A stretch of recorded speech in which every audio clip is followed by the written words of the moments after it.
There's no possibility for overbank flows, and it's going to keep incising. Is that your professional opinion, Ian? It is. I know my geomorphology. So, there's a very dim light at the end of that narrowness. This narrowness is natural resources management institutional structures, okay? So what we've actually built is we've hemmed ourselves in by our institutions. We have hemmed ourselves in to actually only being able to think in 2 or 3 year time frames.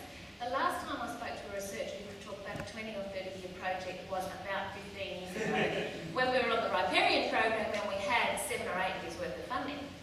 So we are now locked into this, and it is a real problem. On the one hand, the Murray-Darling Basin Authority is charged with putting out a basin plan with a Water Act. On the other hand, the new mantra over here is adaptive management, localism. How the hell are you going to adaptively manage when your institutional structures look like that? Set yourself up for a failure. That's what's happening. You cannot adaptively manage when you've got so many rules telling you that you can do this or you can do that. Now, the people making the rules are making the rules to try and make you feel safe. They're trying to make things predictable. But what we know about life and about humanity and about this planet is that it is uncertain. And what we need in terms of individuals who are going to cope with this managing for extremes are adaptable, flexible, collaborative people. That is not going to make it. And for me in NRM over the last 3 years, I have felt despairing at the lack of collaboration that is occurring. Because people are competing, in my view, they're not collaborating. We're not sharing our resources like we used to, and we're not because our funding structures dictate that the knowledge that we hold is what sets us apart from others. So we're not going to share it because we won't get funded. We don't know what the future's going to hold. So if we think that we can go forward with a whole lot of rules, we're kidding ourselves. It's just not going to happen. This is what most people are like. Would you rather work for change or just complain? Even that is too big a question. 81%. Do I have to pick? This is too hard. I'm going back to bystanding. Do not hang out with these people, okay? Do not. You do not want to hang out with these people.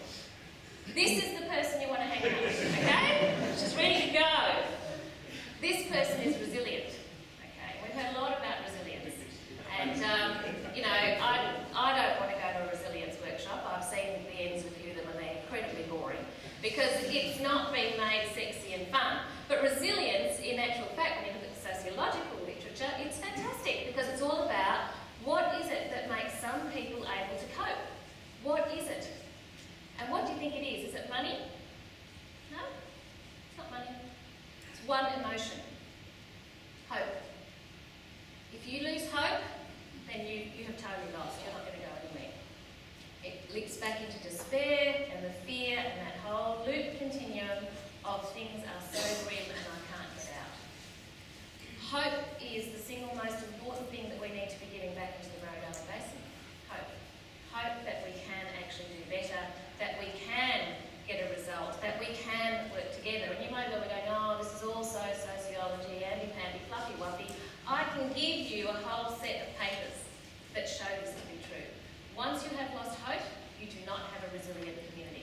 And there are examples of communities all across Australia who have hope and who are proactive and who are resilient. They survive.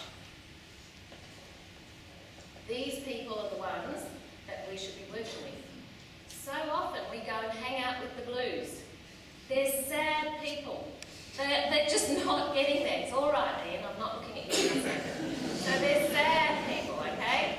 They're not going to help you get to where you want to go. They're going to drain you of all your energy. They are energy vampires, okay? Do not hang out with energy vampires. I know Twilight's lovely and Edward's gorgeous and everything else, but don't hang out with them because basically they're blue, you know. Go for Jacob the werewolf. He's much more positive and he's got a much better body, okay? Just smile good. Smile good. You won't be late to Twilight, just forget I even said that. It makes me a shallow person, but there you go. So, these people are the ones you want to hang out with. These are the sorts of people that I hang out with. I don't hang out with the blue people. I might go in and work with them for a bit, but I don't tend to stay there because they just suck you dry. And what's the point? You're only here once. Why hang out with them? Okay, and it all comes down to beliefs. Beliefs.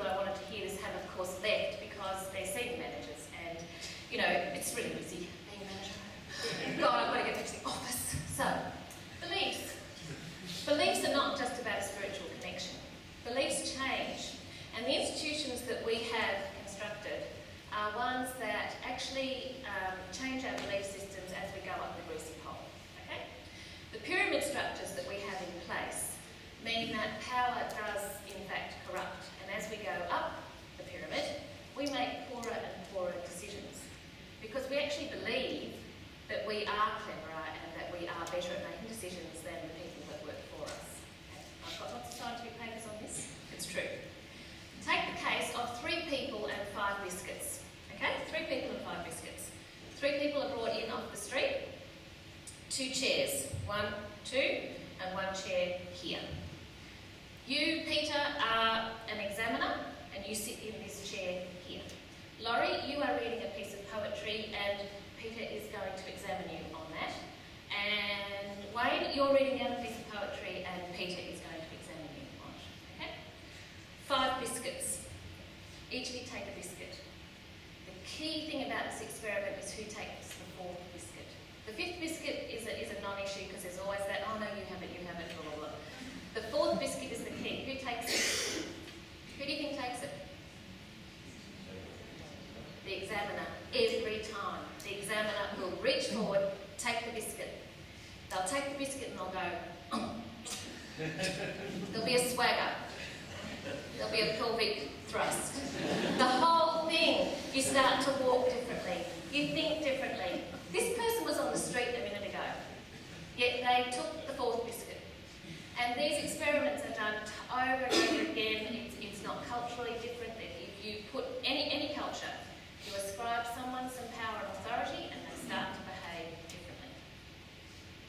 Think about that when you go back into your organisations and how you share this with your managers. But it is very, very salient because as we go up, we become more isolated. Because the trappings of power and success mean that we get a bigger office. We might get a window. You know, windows in Canberra, that's a big deal. You've really made it. You're not in the middle of the floor with all the other stormtroopers.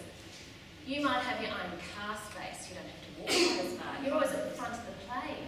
You're a seriously important person. So of course you're going to be making much better decisions. Wrong. You're making worse decisions. In all the experiments that they show, if you get a manager into the room, they think they're a really great manager, okay? And they'll say, oh, well, you ask them to rate, what's the capacity of your team to make a decision? And they generally put them about 5 out of 10. What's your capacity? 7, 8, sometimes even 9. Scary. So, how ridiculous. How do you think that you on your own can make a better decision than the combined minds of 5 or 6 people? Bizarre. Absolutely bizarre. And yet that's what happens.